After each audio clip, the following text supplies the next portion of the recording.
젊은 정신과 의사들의 문학살롱 내부 책방입니다. 자, 오늘도 지적인 두 남자가 여러분과 함께합니다. 먼저 소개해 주시죠. 네, 안녕하세요. 책을 사랑하는 남자 윤희호입니다. 네, 그리고 저는 가장 지적이고 위트 있고 지식 수준이 높은 남자 오동훈입니다.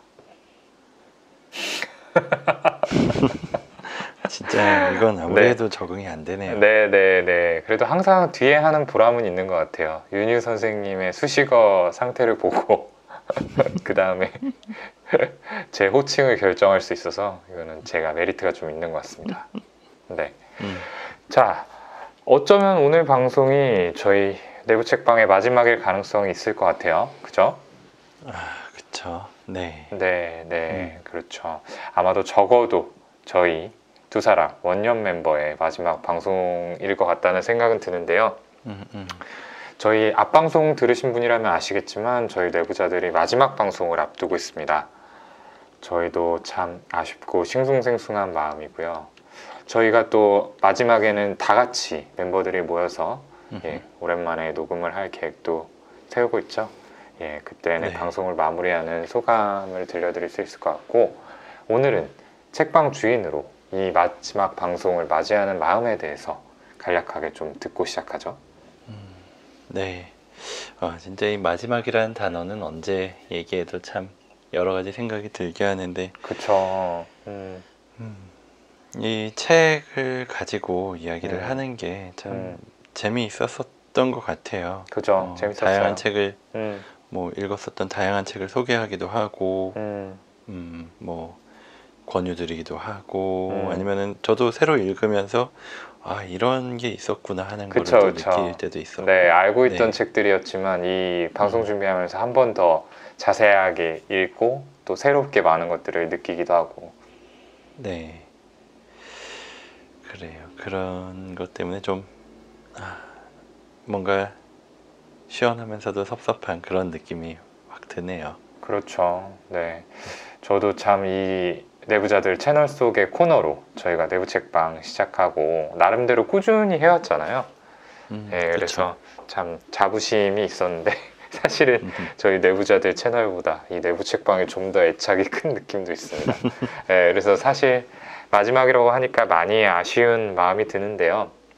그래도 처지지 않고 알찬 방송으로 오늘 유종의 미를 거둬보도록 하겠습니다. 자, 오늘 방송에서 다룰 책 어떤 건지 좀 소개해 주시죠. 네, 오늘 다룰 책은 제인 오스틴의 오만과 편견. 네, 그렇죠.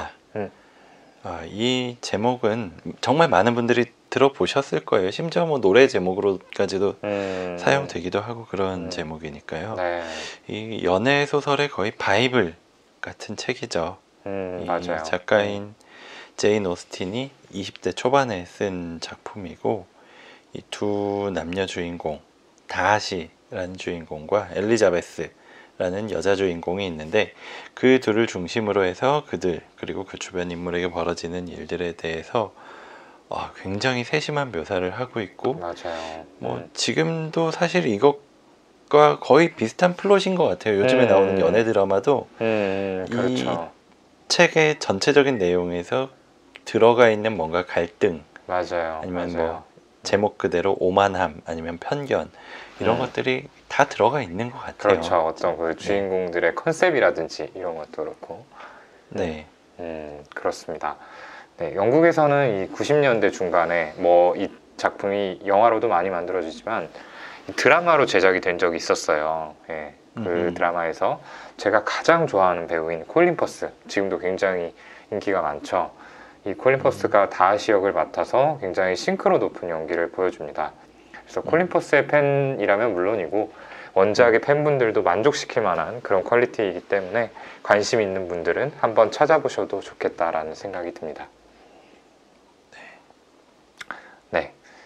그러면 오늘 방송에서는 저희가 이 작품의 남녀 주인공을 각각 맡아서 낭독하고 또 분석해보는 시간을 갖도록 하겠습니다. 곧바로 첫 번째 씬 들어가 보죠. 자, 시작하겠습니다. 자, 다하시, 제발 같이 우리 춤을 추세. 나는 내가 그렇게 멍청한 모습으로 혼자 서 있는 걸 보기가 싫어. 춤을 추는 편이 훨씬 나아 보여. 빅리 씨가 말했다. 나는 춤추지 않겠네. 잘 알고 있는 사람이 상대가 아니라면 결코 춤추고 싶어 하지 않는다는 걸 자네도 잘 알고 있지 않나? 이런 모임에서 춤을 출 수 있다고 생각하나? 자네의 여자 형제들과는 이미 약속을 지켰고 그 외에 억지로 춤을 출 만한 여자가 이 방 안에 단 한 명이라도 있는가? 아이고, 난 자네처럼 그렇게 까다롭게 굴고 싶진 않네. 만약 내게 왕국을 하나 준다 해도 내 명예를 걸고 말하겠는데 난 지금까지 이렇게 유쾌한 아가씨들이 한자리에 모인 것을 본 적이 없네. 그 중에서도 몇몇은 굉장한 미인 아닌가? 빅리 씨가 언성을 높였다. 자네는 이 방 안에 있는 단 한 명의 아름다운 아가씨하고만 춤을 추고 있지 않나? 다하시 씨는 이렇게 말하며 베네 씨의 장녀를 바라보았다. 그래. 저렇게 아름다운 아가씨는 본 적이 없네. 하지만 그 동생 중에 자네 바로 뒤에 앉아있는 아가씨도 아주 아름답네. 그리고 마음도 아주 고와 보이네. 내 파트너에게 부탁해서 자네에게 소개시켜달라고 해도 괜찮겠지? 어디? 이렇게 말하며 뒤돌아서 잠시 엘리자베스를 바라봤지만 그녀와 눈이 마주치자 시선을 돌리고 비웃듯이 말했다. 참을 수는 있겠지만 내가 왜곡당할 만한 미인은 아니네. 그리고 요즘 나는 다른 남자들이 쳐다보지도 않는 아가씨를 위해서 봉사하고 싶은 마음이 조금도 없다네. 자네는 얼른 자네 파트너에게로 가서 그녀의 웃는 얼굴이나 즐기게나. 나와 있어봐야 시간만 낭비할 뿐이니.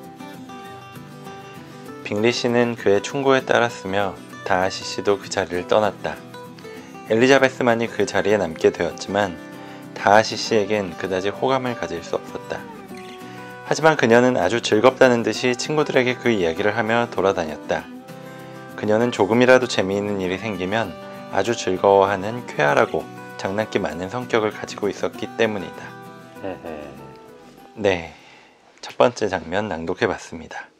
이 장면은 오만과 편견, 이 소설에서 가장 유명한 장면인 엘리자베스하고 다하시가 무도회에서 만나는 장면이었습니다. 이 소설의 주인공이라고 할 수 있는 이 두 인물, 다하시와 엘리자베스가 처음으로 만나는 장면으로 이 두 인물의 특성이 비교적 잘 드러나 있어서 같이 낭독을 해봤습니다. 네, 그렇습니다. 간단하게 이 스토리를 말씀을 드리면은 이 엘리자베스, 베넷 가족이죠. 이 베넷 가족이 살고 있는 작은 시골 마을에 젊은 재력가인 빅리가 이사를 옵니다. 윤유 선생님이 낭독한 그 부분이 빅리의 대사였고요. 이 빅리는 잘생긴 데다가 젠틀하고 연수입이 한 5,000파운드씩이나 된다라는 소문이 돌면서 단숨에 마을 처녀들 사이에 굉장히 핫한 인물로 떠오르게 됩니다. 그런 이 빅리가 처음으로 마을 무도회에 등장을 하게 되는데 이 빅리의 옆에는 이 빅리보다 더 사람들의 이목을 끄는 인물이 있었던 거죠. 그게 바로 다하시입니다. 키도 크고 뭐 얼굴 윤곽도 아름답고 품위 있는 태도 뭐 말할 것도 없고 뭐 그래서 사람들은 이 다하시가 빅리보다 더 남자다운 미남에다가 뭐 영지도 더 크고 뭐 수입도 1만 파운드 더블이죠 빅리의. 네. 그러니까 대단한 남자다 하면서 이제 굉장히 화제의 인물로 떠오르게 되는데 이 관심이 그렇게 오래가지는 못합니다. 얘기를 쭉 듣는데 일부러 다하시 씨를 연기하신 거죠? 눈치채셨어요? 이거 제가 어레인지 했는데 예. 저랑 비슷한 느낌이어가지고 네. 농담이고요. 네. 예, 소설 속에서라도 이런 인물 한번 돼보려고 제가 선점했습니다. 그렇죠. 아무튼 그렇죠. 이런 게 이제 연기를 하는 그 맛이 있으니까요. 네. 아무튼 맞아요. 그 관심이 이제 다하시 씨에게 사람들이 집중이 되긴 했겠지만 그 오래가지 않은 게 결국은 진심 어린 호감을 갖기에는 그의 태도가 너무 오만했기 때문이죠. 그렇죠. 이 다하시는 함께 온 일행하고 춤을 한 두어 번 정말 마지못해서 추었을 뿐 뭐 의무적으로만 그렇게 춤추고 나서 다른 여자들을 소개받기를 거부했죠. 그렇죠.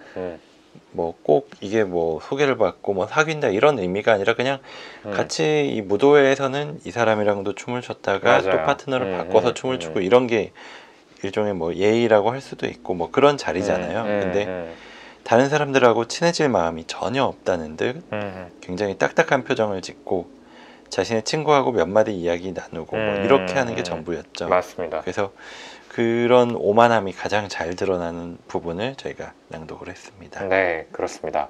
자, 이 대목에서 우리는 다하시라는 인물에 대해서 두 가지 가능성을 생각을 해볼 수가 있겠죠. 하나는 다하시가 이 사람들이 생각하는 것처럼 오만한 인물일 가능성입니다. 말 그대로 자기 잘난 맛에 살면서 사람들을 무시하는 타입이죠. 뭐 이 방에 억지로 춤을 출 만한 여자가 한 명이라도 있는가? 뭐 이런 것도 그렇고, 네, 뭐 내가 매혹당할 만한 미인이 아니네 라고 엘리자베스 면전에서 폄하하는 것도 그렇고, 예, 이런 그쵸. 것들을 보면은 본인의 가치가 상대방보다 우위에 있다, 그리고 미에 대한 기준도 굉장히 좀 높다, 뭐 이렇게 생각을 한다라는 사실들을 유추를 해볼 수가 있는 거죠. 맞아요. 이런 특성이 이 다하시에게 자기애적 인격 성향이 있을 가능성을 좀 보여줍니다. 그렇습니다. 근데 하지만 이 일반적으로 자기애적 인격을 가진 사람들이 이 자신이 가진 것들을 막 부풀려서 드러내고 과장하고 주변으로부터 과도한 찬사를 요구하는 모습을 보이는데 사실 다하시한테는 그런 모습은 좀 보이지 않는 것 같아요. 네, 그렇죠. 이제 그러한 측면에서 두 번째 가능성을 고려를 해봐야 되는데, 그냥 다하시가 대인관계에 좀 서투른 인물이라고도 생각을 해볼 수가 있습니다. 사실 여러 사람들이 모이는 자리에 가면은 예상치 못한 상황이 생기기가 쉽잖아요. 그러니까 뭐 상대하고 싶지 않은 사람도 마주치게 되고, 막 또 기분을 맞추기 위해서 잘 못하는 술도 마셔야 되고, 춤도 춰야 되고, 네, 어떤 대인관계 스킬이 굉장히 좋다, 그래서 자연스럽게 대처를 할 수 있다면 좋겠지만, 이제 모두가 그런 기술을 지니고 있는 건 아니겠죠. 네, 그러니까 이 다하시 같은 경우에는 이제 사람들을 대하는 스킬이 없다는 거를 아니까, 그래서 자기가 잘 대처하지 못할 걸 아니까 좀 불편함을 느꼈을 거다라고도 생각을 해볼 수 있겠습니다. 그래서 여러 사람들하고 어울리고 싶지도 않고, 낯선 사람을 만났을 때 어떤 식으로 풀어가야 될지도 잘 모르겠고, 네, 그런 거죠. 근데 이렇게 생각을 했을 때 다하시의 문제는 이제 사람들과 어울리는 데서 불편감을 느꼈다라는 그 자체는 아니고요. 사람들을 피하거나 말을 걸어와도 굉장히 좀 막 불편감을 직접적으로 드러내는 식으로 막 대놓고 면전에서 예, 면박을 주는 식으로, 예, 그렇게 좀 세련되지 못하게 표출됐다는 것, 예, 요게 좀 문제라고 할 수 있겠죠. 그렇죠. 말 그대로 진짜 세련되지 못하게 네네네. 표출을 한 거. 그렇죠. 그리고 반면에 이 여주인공인 엘리자베스를 보면은 엘리자베스 베넷인데 그 가문의 5자매 중에 두 번째 딸이라고 이야기가 나옵니다. 네네.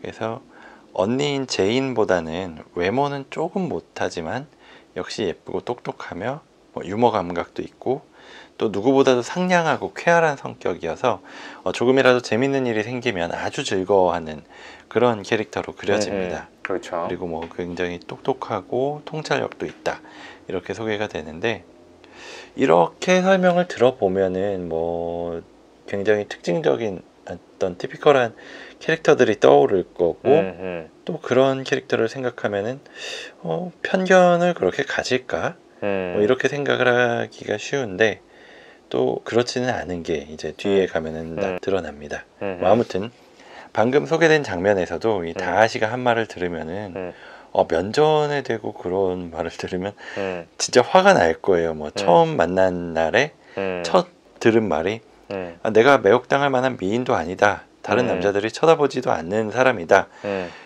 이렇게 하고 무도회장에서 같이 춤추는 게 어떠냐, 뭐 이러면 내가 왜 봉사를 하느냐, 뭐 이러면 맞아요.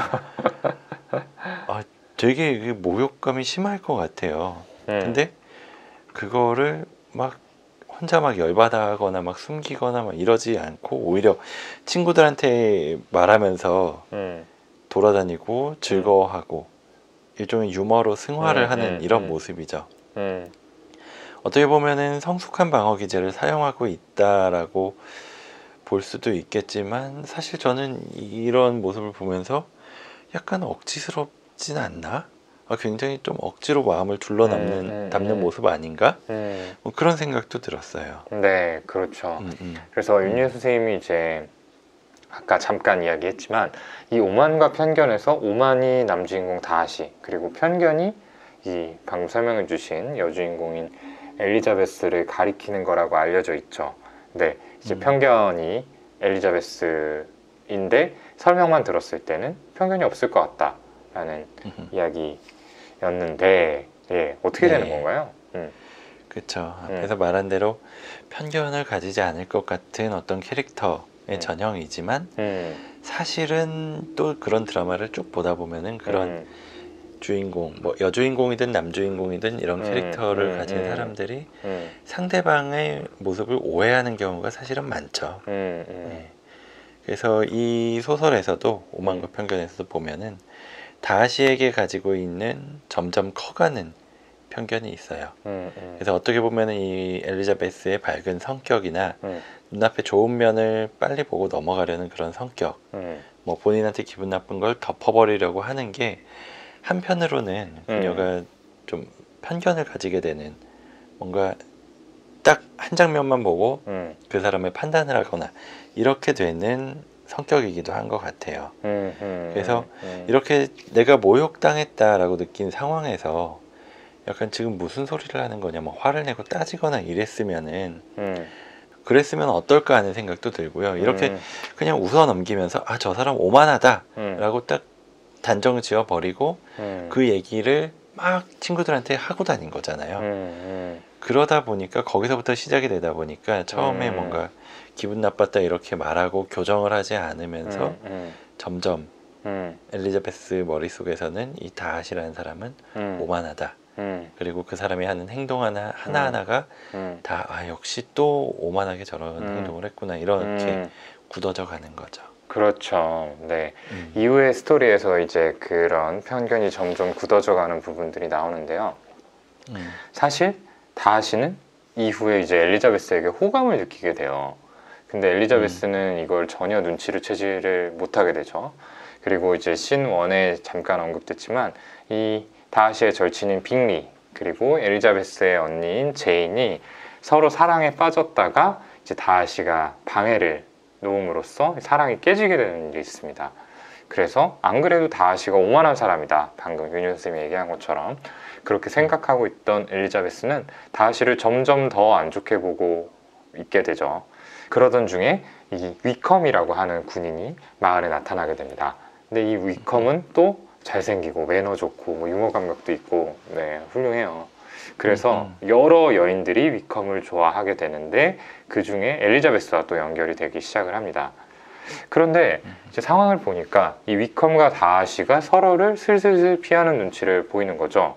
그래서 위컴에게 엘리자베스가 물어봤더니 아, 위컴의 아버지가 다하시 아버지 밑에서 일을 했었고 이제 많이 신뢰하고 아껴주는 사이였기 때문에 이제 다하시의 아버지가 위컴이 이제 어느 정도 나이가 차서 공부를 하게 되면은 이 위컴을 목사로 임명하도록 이렇게 다하시에게 유언을 남겼다고 해요.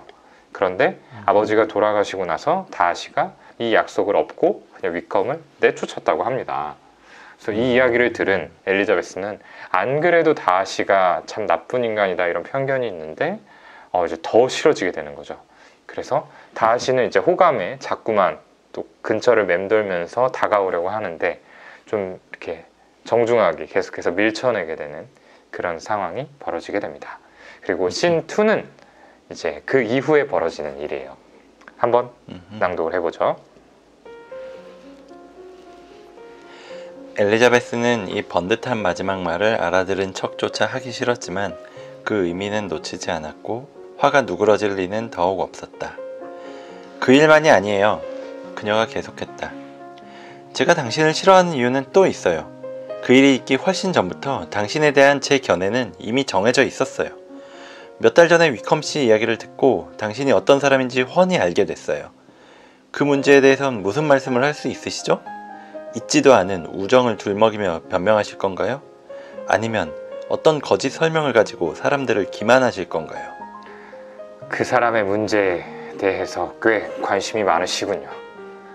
다하시 씨는 상기된 채 다소 침착을 잃은 목소리로 말했다. 그분이 겪은 불운한 일을 아는 사람이라면 어떻게 관심을 안 가질 수 있겠어요? 불운한 일이라? 다하시 씨가 경멸조로 되풀이했다. 맞습니다. 그 사람은 정말 대단히 불운했죠. 그리고 당신이 그렇게 만든 거고. 엘리자베스는 힘주어 말하며 목소리를 높였다. 바로 당신이 그분을 지금처럼 가난하게 만드셨죠. 바로 당신이 그분에게 주도록 정해져 있던 재산을 박탈한 장본인이죠. 그렇게 정해져 있다는 걸 뻔히 알면서도요. 바로 당신이 그분 인생의 절정기로부터 그분이 받을 자격도 있고 그렇게 정해져 있기도 한 재정적 독립을 박탈한 사람이고요. 바로 당신이 이 모든 일을 하셨다고요. 그래놓고도 그 분이 불행하다는 말을 하니까 경멸과 저롱으로 대할 수 있는 사람도 당신이고요. 그래, 바로 이게. 빠른 걸음으로 방을 가로질러 걸으며 다하시가 외쳤다. 저에 대한 당신의 견해군요. 바로 이게 저에 대한 당신의 평가고 그렇게 충분히 설명해 주셔서 고맙군요. 그 평가에 따르면 제 잘못은 참으로 무겁지만 하지만 어쩌면. 그가 걸음을 멈추고 그녀 쪽으로 돌아서면서 덧붙였다. 당신은 그런 잘못을 눈감아줄 수 있으셨을지도 모르지요. 제가 만일 여러 이유 때문에 진지하게 청혼을 고려할 수 없었다는 걸 솔직히 고백해서 당신의 자존심에 상처를 주지만 않았다고 하더라도 말입니다. 제가 만일 짐짓 제 심적 갈등을 감추고 얘기하지 않았더라면, 그래서 제가 이성적으로 따져봐도 깊이 성찰해봐도 나무랄 데 없이 완벽한 사랑에 입각해 청혼하는 거라고 믿게끔 당신의 비위를 맞춰드렸더라면 이런 신랄한 비난은 안 나왔을지도 모르지요. 그러나 저는 어떤 종류의 가식도 혐오합니다. 제가 말씀드린 여러 감정에 대해서도 부끄럽다고 생각하지 않습니다. 그건 자연스럽고 정당한 것이었습니다. 제가 당신 집안이 열등하다는 사실을 기뻐할 거라고 기대할 수 있으십니까? 저보다 신분이 확실하게 낮은 사람들과 인척관계를 맺는다고 춤이라도 출 줄 아셨나요? 네. 좋네요. 네, 오랜만에 연기, 윤희연 선생님 밑에서 연기하던 시절도 떠오르고. 그런데 어쨌든 저희가 낭독한 대목의 분위기는 굉장히 좋지 않습니다. 좀 어떤 상황인지 설명이 필요할 것 같은데요. 어느 날 엘리자베스에게 다하시가 뜬금없이 찾아와서는 청혼을 하게 되죠. 그리고 한다는 이야기가 당신과 나의 신분 차이 때문에 청혼을 하는 것을 자꾸만 내 자존심이 말렸지만 그래도 당신에 대한 사랑을 억제할 수 없었다. 이렇게 표현을 해요. 그러니까 이제 제가 낭독한 대목의 마지막 부분이 그 이야기인 거죠. 나는 가식이 아니라 그냥 있는 그대로 말했다. 우리는 신분 차이가 있고 그래서 열등한 집안하고 뭐 인척관계가 되는 게 솔직히 기쁘지는 않다. 그렇지만 당신을 사랑해. 뭐 이렇게 다이렉트하게 얘기했다는 겁니다. 근데 뭐 이 얘기 들으면은 여자 입장에서 어떻겠어요? 참 당황스럽겠죠. 그죠? 그렇죠. 진짜 당황스러울 거예요. 우선 나를, 그러니까 자신을 좋아할 리가 없을 거라고 생각했던 사람한테서 들은 청혼이기도 하지만 이렇게 뭐 안 그래도 여러 이유 때문에 싫어하는 사람이 청혼을 해오니까 혼란스러웠을 것 같아요. 그렇죠. 게다가 그 내용이 막 이런 식으로 얘기를 하니까 그렇죠. 그래도 꽤나 침착하게, 그리고 또 엘리자베스 자신이 확실하게 다하시를 싫어한다라는 점을 이야기를 했어요. 첫째로는 그 오만한 태도 때문에, 그리고 마음 때문에, 그리고 그가 제인에게 한 잘못, 그리고 위컴에게 한 잘못 때문에, 이런 잘못들 때문에 엘리자베스 본인은 다하시를 싫어한다. 그리고 그래서 청혼을 받아들일 수 없다라고 짚어서 이야기를 하네요. 네, 그렇죠. 그래서 저희가 낭독한 부분이 이제 청혼을 거절하는 부분이고요. 이제 길이상 앞쪽에 청혼을 하는 부분은 이제 저희가 낭독을 하지 못했는데, 이제 그 소설을 보면은 다하시는 사실 청혼을 거절당할 거라는 생각을 거의 하지 않은 것 같아요. 소설에 직접적으로 이제 고백을 마친 후에 희망 섞인 표정을 짓고 있었다. 이런 대목도 있고요. 엘리자베스한테 고백을 할 때도 엘리자베스의 마음이 어떤가는 관심이 없고, 이제 본인하고 엘리자베스하고 신분 차이가 나는데 그것 때문에 내가 품위는 조금 깎이겠지만 그래도 다하시가 얘기를 하고 싶었던 거는 본인한테 그렇게 중요한 이 품위라는 걸 내던지고라도 너에게 청혼을 할 만큼 널 사랑한다 라는 메시지였던 것 같아요. 네. 그렇지만 이 밑에는 어쨌든 너보다 내가 이렇게 조건이 좋은데 네가 감히 나를 거절할 수 있겠어? 이런 생각이 깔려 있을 수 있었던 거죠. 예, 그게 아마 읽혔을 거고 엘리자베스 입장에서는 가뜩이나 다하시를 오만하고 이기적인 인간으로 바라보고 있는데 심기가 더 불편해졌을 것 같아요. 예. 네, 근데 방금 낭독한 대목의 끝을 보면은 이 다하시가 자신이 한 말 때문에 엘리자베스의 기분이 상했을 거다 이 사실을 알고 있다는 걸 알 수 있어요. 근데 단지 자신은 가식을 혐오하기 때문에 이 순수한 사랑의 말만 한 게 아니라 뭐 자기보다 집안이 열등한 여자와 결혼하는 것에 대해서 신경 쓰고 있다 이런 걸 솔직히 얘기한다 뭐 이렇게 말을 해요. 근데 이 대목을 보면은 이 다하시가 일부나마 분명히 이 오만이라고 불릴 만한 성격을 지니고 있다라는 걸 적나라하게 보여주면서도 또 한편으로는 정말 솔직하구나 이렇게 느껴지기도 하는데 그렇죠. 이게 뭐 좋게 보면 솔직하고 예, 나쁘게 말하면 예, 그렇죠. 너무 오만한 거죠. 그렇죠. 말 그대로 오만하죠.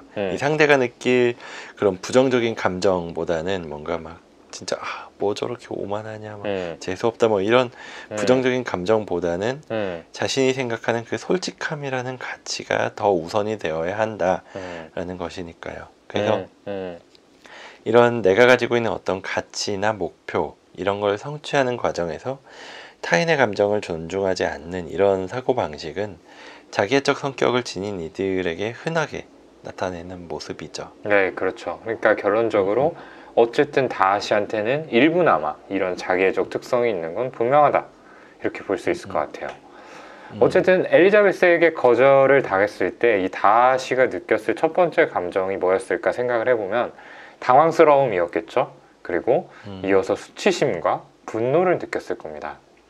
이 자기애적 성향을 지닌 다하시에게 자신보다 우월하지 않다고 여겼던 엘리자베스라는 상대로부터 거절당하는 경험이 자존감에 굉장히 큰 상처를 입혔겠죠. 그리고 엘리자베스는 이 언니인 제인과 그리고 또 위컴의 일들을 이야기하면서 다이렉트하게 다하시를 비난합니다. 급기야 당신을 만난 직후부터 당신 같은 사람과는 무슨 일이 있었어도 결혼하지 않겠다. 이런 얘기까지를 해요. 예. 근데 의외인 거는 이제 상당히 자극이 되었을 만한 상황임에도 불구하고 다하시가 흥분하지 않고 절제를 잃지 않은 채 이제 자리를 떠난다라는 겁니다. 사실 이 다하시의 입장에서는 뭐 단순히 거절을 당한 것도 좀 받아들이기 힘들었겠지만 이 자신이 사랑하던 엘리자베스에게 오해를 당했다는 생각이 더 화가 났을 거예요. 특히나 이 엘리자베스가 그 위컴의 말만 듣고 오해를 하고 있는 상황인데 그 청혼을 거절당한 다음 날에 다하시가 특히 자기가 위컴의 목사 자리를 받지 못하게 만들었다라는 오해에 대해서 굉장히 적극적으로 해명을 합니다. 그렇죠. 예, 이 자존심을 중시하는 다하시의 성격상 해명을 하는 게 굉장히 좀 구차하게 느껴질 수가 있고 그래서 그냥 말없이 조용히 떠나는 게 자연스러울 거라고 생각이 드는데 이런 편지를 전해준 걸 보면은 엘리자베스에게 오해를 받는 게 대단히 고통스러웠을 것이다 라는 추측이 듭니다. 네, 그렇죠. 근데 위컴이라는 인물은 제대로 된 인간이 아닙니다. 자, 약간 스포이긴 하지만 위컴이 한 행동을 살짝 말씀을 드리자면은 정작 다하시한테 난 목사자리 필요 없으니까 내가 하고 싶은 공부를 하기 위해서 1000파운드? 이건 너무 작다. 3000파운드 정도 달라라고 요구를 하죠. 그래서 3000파운드를 다하시한테 받고 목사 지위를 포기를 해요. 근데 그러고 떠난 다음에 3년 후에 다시 다하시한테 편지를 보내서 본인이 생활고에 빠져 있기 때문에 목사 자리를 좀 알아봐 달라 이렇게 요구를 합니다. 그래서 다하시가 이걸 거절을 하죠. 그러니까 이제 위컴이 이 다하시 가문의 재산을 노리고 다하시의 여동생에게 접근을 해서 마음을 얻고 함께 도망치려는 계략을 꾸미게 됩니다. 이 계략은 실패를 하게 되는데 어쨌든 이후에도 이것 때문에 원한을 갖고 이 다하시를 좀 모함을 하게 되는 거죠. 굉장히 좀 흥미진진하고 진짜 그렇죠. 어떻게 전개될지 궁금해지고 막 이런 장면인데 다들 너무 궁금하실 거예요. 그쵸. 여기서 네. 다음 시간에 다음 시간에? 그쵸. 드라마는 항상 이렇게 한 회가 끝나죠. 다음 이 시간에. 네, 맞아요. 그래서 저희도 사실 여기까지 그렇죠. 준비를 했어요. 네. 한 이 정도에서 딱 끊어야지 음.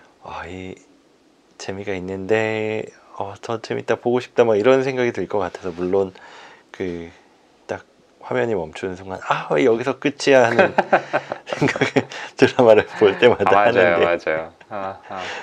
그래서 그래요. 진짜 어떤 드라마 본방을 보는 때마다 되게 힘든 그런 감정을 느끼는데 흥미 유발을 위해서 저희도 네, 이 정도에서 좀 마무리를 해보려고 합니다. 네, 맞아요. 결말이 궁금하신 분들은 제인 오스틴의 오만과 편견 소설로 보셔도 좋고 말씀드린 대로 영화나 드라마로 보셔도 좋습니다. 네, 내부 책방 오늘 마지막 시간이었습니다. 마지막 시간답게 정말 희대의 명작 오만과 편견이라는 작품으로 이야기를 나눠봤고요. 자, 내부 책방 하면서 계속해서 느끼게 되는 거는 이 명작의 가치가 세월이 지나도 변하지 않는다는 것입니다. 정말 그런 것 같아요. 네. 내부 책방 하면서 여러 가지 명작들 또 분석하고 저도 이전에 읽었던 거에 비해서 좀 깊이 있게 파고들게 되면서 많은 것들을 배웠던 시간이었습니다.